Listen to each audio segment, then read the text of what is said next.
So as you can see, this seat is filthy. It definitely needs a whole lot of work, from the base to the back, and the armrests are pretty gross.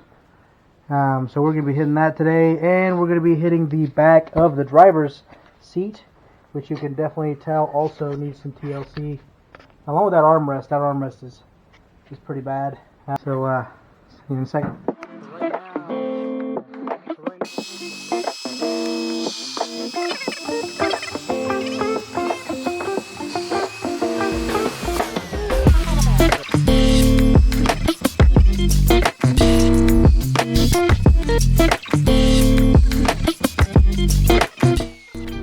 Alright, it looks like we're about to the full line in the water.